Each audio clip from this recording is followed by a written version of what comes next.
The words rang out across the courtroom like thunder cracking open the sky. Kody Brown stood slowly, fists clenched, jaw tight. But the smugness, once etched permanently on his face during every TLC interview, was gone. What remained was a flicker of panic. Because this wasn't reality TV. This wasn't Flagstaff. Think this time there were no producers to cut the scene, no confessionals to control the narrative, just truth and consequences. 3 of his 4 wives now sat across from him, not his wives, but his plaintiffs.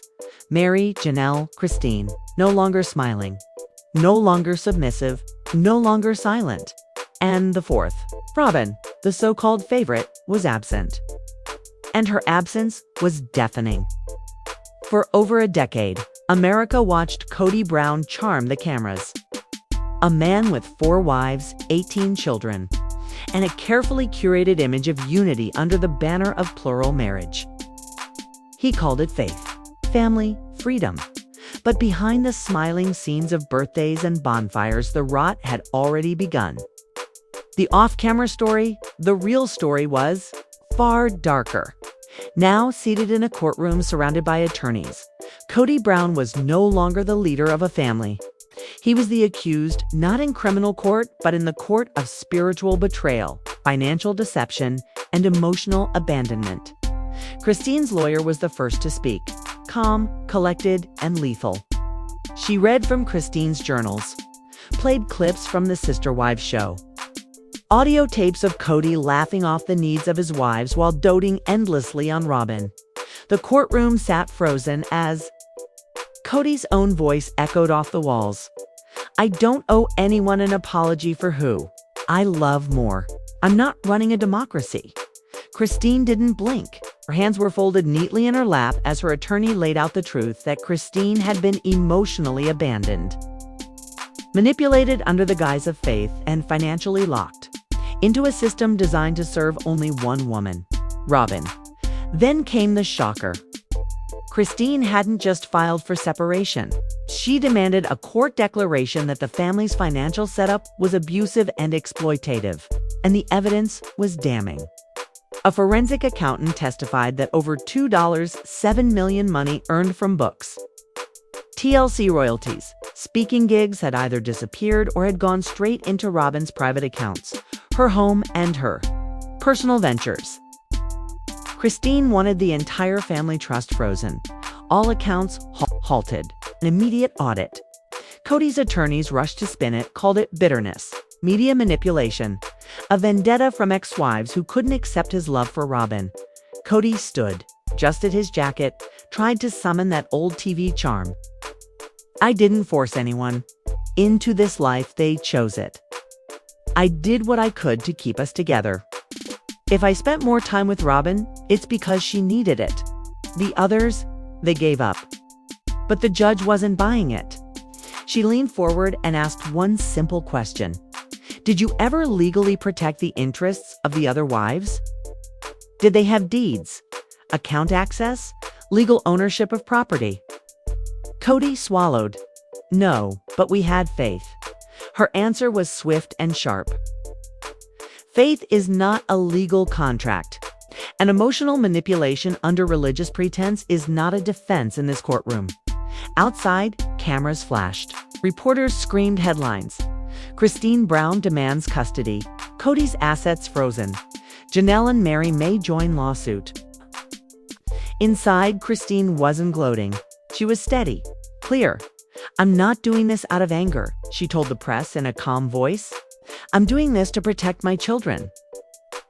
For too long, we lived under one man's vision. It's time we protect ourselves. And as Kody left the courtroom, not a soul followed him. No wives. No wives. Just the cold shuffle of legal papers. And the heavy echo of a gavel, the sound that marked the fall of a self-made empire. But this wasn't the end, was only the beginning. Because Christine hadn't spent years suffering just to walk away. She had prepared. In silence, in shadows, while Kody chased camera crews and public approval. Christine gathered receipts, journals, emails, screenshots, video evidence.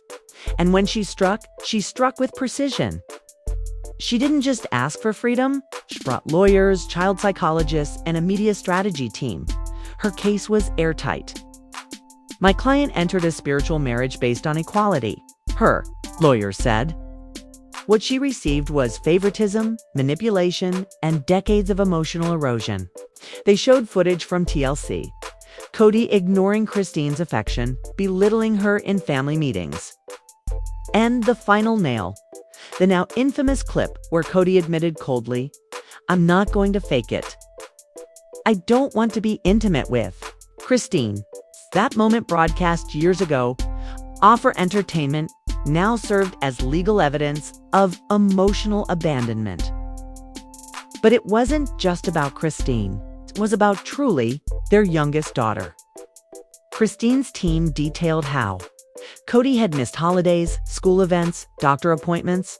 A therapist testified that Truly displayed signs of emotional confusion and anxiety due to Kody's absence. Christine asked for full custody, supervised visitation for Kody, child support retroactive. Kody's lawyers argued he did his best. The judge raised an eyebrow. Effort doesn't count when there's evidence of disappearance. Then came the financial betrayal.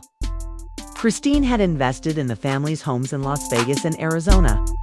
She contributed to the Coyote Pass land. She helped build the brand, appearances, interviews, merchandise.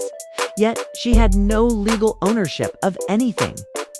Her demands were simple: 1/3 value of the Flagstaff house, her rightful share of Coyote Pass, 50% of all sister wives-related income earned during her time in the family. Kody's team countered. It was all spiritual. No one owned anything. Christine's lawyer replied with a dagger. Then let the court decide if spiritual exploitation is grounds for restitution. And just when it seemed the courtroom had seen it all, Christine's team dropped one final bomb: a motion for a gag order. Kody, they claimed, had publicly smeared Christine. Interviews, podcasts, fan groups. He accused her of poisoning the kids, stealing money, abandoning the family. Screenshots were submitted. Videos played. Christine's attorneys called it what it was: defamation and emotional intimidation. The judge agreed. A non-disparagement order was issued immediately. Then Christine took the stand. No makeup, no lights, no script. Just a mother, a woman, telling the truth. "I believed in us. I tried to be the perfect sister wife. I begged for connection, for love. And I was told I was a burden. I didn't leave to be rebellious. I left to protect my peace. And now I'm here to protect my daughter?" Even the court reporter looked shaken. Kody was cross-examined. Why did he stop visiting Truly? Why no deeds? Why did only Robin receive everything? His answers crumbled. Christine changed.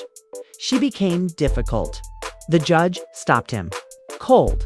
Or did she become independent? By the end of the hearing, the ruling was clear. Christine received full temporary custody. Kody was granted bi-weekly supervised visits. All family assets were frozen. Financial mediator was assigned. A court ordered both sides silent online until final custody was resolved. And when Christine walked out that day, she didn't look victorious. She looked liberated. Because this wasn't revenge. This was justice. She wasn't asking for revenge. She was asking for freedom. Christine Brown didn't scream. She didn't cry for the cameras. She didn't beg the court for sympathy. Instead, she stood firm, steady, and quiet. A woman who had waited in silence for years. And when her moment came, she didn't break. She rose. This was never about vengeance. It was about reclaiming her peace, her daughter, her voice. But her story was just the beginning, because the next chapter belonged to Janelle Brown, always the peacemaker, always the rational one. Janelle walked into the courtroom not with tears, but with numbers, cold, sharp, indisputable. The courtroom still emotionally raw from Christine's powerful testimony, now braced for a different kind of storm. If Christine's words had pierced hearts, Janelle's case would cut through the fog with precision. Janelle had been the quiet backbone of the Brown family. She never exploded on camera, rarely argued in public, and almost never challenged Kody outright. Instead, she worked, she budgeted, she managed groceries, bills, real estate, and the everyday chaos of a massive household. She handled it all. She believed in the vision Kody had sold. One united family, one big property, shared resources, equal love. But dreams built on empty promises eventually collapse. And Janelle didn't walk away in confusion. She walked away with a plan. Long before filing any legal papers, Janelle hired a forensic accountant.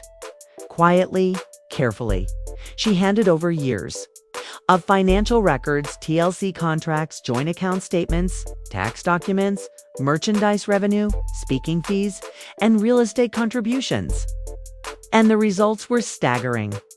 Over $1.8 million in combined family income had been redirected into accounts held solely by Kody Brown and Will, in many cases by Robin. Funds that had mysteriously vanished were now accounted for. Mortgage payments, jewelry business funding, show profits all flowing into accounts the other wives never had access to. In court, Janelle's attorneys didn't deal in emotions. They delivered facts, hard evidence, spreadsheets with every deposit she made into the joint account, detailed breakdowns of unapproved withdrawals made by Kody, statements proving Janelle was never reimbursed for household expenses she covered. The judge flipped through the evidence, pausing only to ask, "Mrs. Brown, you say you financially supported this family, yet your name is on none of the properties." Janelle nodded, calm and tired. "Yes, Your Honor. We were told it was all ours, but it all ended up with Kody and Robin." Gasps filled the courtroom. The illusion was cracking. The biggest blow came when Janelle revealed her investment in Coyote Pass. Over $300,000 poured into land that was supposed to be for all the wives. Kody's dream was to build homes for each family branch all together on this sprawling Arizona property. Years passed, nothing was built. But the financial obligations remained: taxes, mortgages, legal permits. Janelle, thinking she was building a future for her kids, kept paying. Then came the betrayal. She discovered that Kody had secretly begun drafting blueprints, not for a shared home, but a private residence for Robin on that very same land. Her name wasn't on the plans, nor was Christine's, nor Mary's, only Robin's. The court was handed zoning documents, design mock-ups, and internal emails, all showing Kody's quiet preparations to build exclusively for Robin, while allowing the others to continue funding a project they were slowly being erased from. Janelle's lawyer spoke plainly. This wasn't a miscommunication. This was a deliberate pattern. Told him a dream and then rewrote the ending. Though Janelle's case was built on numbers, the heartbreak behind her voice couldn't be ignored. "I stayed when others left.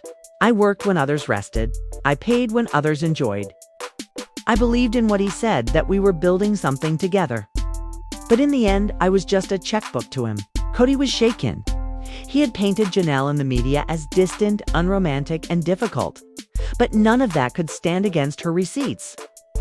His lawyers attempted to argue that all financial contributions were voluntary, that there were no formal agreements, that spiritual marriage doesn't require legal compensation. But Janelle's team had prepared for that too. This was not just a marriage, they argued. It was a functioning business disguised as faith. Okay? And my client was defrauded under that false premise. The judge agreed. Spiritual bonds do not exempt financial responsibilities. When one person holds all legal control while soliciting financial input from others, that's not family. That's exploitation. Janelle requested a full forensic audit. She demanded 50% repayment for her investments into Coyote Pass, or, at minimum, a fair share of future brand earnings. She asked for a freeze on all joint accounts and reimbursement of every dollar withdrawn without her approval. The court granted temporary freezes and assigned a financial mediator. But the final blow came in the form of a single email. Janelle's attorney unveiled a communication between Kody and a TLC executive. In it, Kody pitched a spin-off show, focused solely on him and Robyn, while explicitly noting that the other wives were no longer relevant to the brand. The message was sent months before Christine officially left, meaning Kody had already made plans to discard the rest of the family, both emotionally and financially, while continuing to collect income from their joint image. This wasn't evolution, Janelle's lawyer told the court. It was a calculated removal, first from their lives, then from the screen, and finally from the income. Outside the courtroom, headlines exploded. Janelle Brown drops financial bombshell. Kody Brown faces $1.8 million audit. Coyote Pass was it all for Robyn. Kody left court red-faced and fuming. Legal team scrambled, but the cracks had spread. His image, once of a confident family man, now reeked of control, favoritism, and greed. Janelle, once the quiet one, had spoken, not with anger, but with undeniable facts. And now, it's Mary Brown's turn. Her story might just be the most heartbreaking of them all. So hit subscribe, tap the bell icon, cause Kody Brown's courtroom chaos is just getting started. The courtroom fell silent as the attorney asked, "Can you tell us about your experience in the plural marriage you had with Mr. Brown?" Christine's voice was firm, yet beneath it lay a faint tremor of emotion. "I believed in polygamy. I was raised in it. So? I thought it would lead me to eternal happiness. I trusted Kody. I believed in the spiritual connection we shared. But what started as a dream slowly turned into a prison." Whispers spread through the room. Even the judge leaned forward, clearly intrigued. "We weren't wives," Christine continued. "We were women propping up a system designed around one man's domination. We were supposed to support each other, but favoritism and neglect tore us apart. Only one of us was the legal wife. That changed everything." The judge furrowed his brow. "Do you mean Robyn Brown?" "Yes, Your Honor," Christine confirmed. "When Kody legally married Robyn in 2014, it shifted the family dynamic. Robyn wasn't just another wife. She was first," the attorney pressed. "How did that affect the family?" "It bred resentment among the wives and even the children. Kody spent more time with Robyn and her kids. He missed birthdays, holidays, school events. He said it was about fairness, but we all knew better." Kody's attorney interrupted. "Speculation, Your Honor." The judge sustained the objection, but the damage was done. Christine's tone grew heavier. It wasn't just emotional abandonment. There were money problems, joint accounts that were nearly impossible to access, promises broken. "We moved constantly. Utah, Las Vegas, Flagstaff, each relocation more disruptive than the last. Our children had no stability." She paused, choking back tears. Then came the pandemic. The courtroom leaned in. Rumors had swirled. But now the truth was about to come out. Kody used COVID as an excuse to isolate himself with Robyn. The quarantine rules were stricter for some of us, looser for others. He claimed it was for safety, but he always ended up at Robyn's house. The rest of us were told to stay away. The judge asked, "Were these rules written down?" "Yes, and they were shown on our reality show. The public saw it. My children were confused and hurt, wondering why their father vanished from their lives." The lawyer pressed, "Was this your breaking point?" Christine took a deep breath. "Yes, but it was years of emotional neglect, pretending everything was fine on camera when it wasn't. I had to choose between a dream family and a broken reality." The court was silent. Even Kody's usual confidence wavered. Then came cross-examination. Kody's attorney stood. "Mrs. Brown, you entered this family fully aware of what polygamy meant." "Yes," Christine replied softly. "But I expected love, trust, equality. Instead, I got isolation, manipulation, favoritism, and through it all you kept filming the reality show. Why didn't you leave sooner?" Christine's voice remained steady. "Because I hoped things would improve. Because I trusted the family. Because I loved my children and didn't want to disrupt their lives again. But when I realized staying hurt them more than leaving, I had to go. The attorney tried again. But you profited financially from the show, didn't you, Christine? Nodded, double quotes, yes. But no amount of money can buy dignity, mental health, or peace. Light applause broke out before the judge slammed his gavel. Order! Christine's eyes flashed at the judge. Your Honor, I'm not here to play the victim. I'm here to fight for what's right for women, silence behind religion. For children who deserve loving fathers. For the truth. Her words echoed as she stepped down. The trial had shifted. No longer just a legal battle over custody or contracts, but a reckoning. Outside, headlines exploded. Christine Brown drops court bombshell. Kody Brown accused of favoritism and neglect. Brown family fallout exposed. Fans cheered as Christine left. This was no longer reality TV. This was real life, and the truth was out. The bailiff called, all rise. The courtroom brimmed, not with lawyers, but with years of pain, hope, betrayal, a pursuit of truth that spanned decades of plural. Marriage. The judge, a serious but kind man in his 60s, began. This case is complex. We're not just dealing with divorce or custody. This is decades of polygamy, manipulation, and emotional abuse cloaked in religious faith. Her deeply troubles me. Kody's jaw tightened. Okay. Robin lowered her head. The law cannot erase pain or change the past, the judge continued, but it can set boundaries. Protect and deliver justice. He began with money. Kody Brown has mismanaged joint family funds, using money meant for all wives too. Serve one, Robin Brown. This includes house purchases, legal fees, and private expenses made without approval. Kody's face paled as the judge ordered restitution, $280,000 to be paid to Christine, Janelle, and Mary, divided by loss, and contribution. Gasps filled the room. Even Robin turned pale. The judge added, this money was meant for your children's futures. Kody whispered urgently to his lawyer, but the judge pressed on. Next, the children.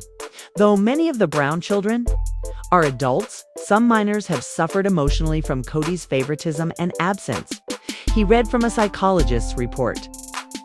The court decreed Kody gets only supervised visitation for 18 months, contingent on therapy and behavior changes.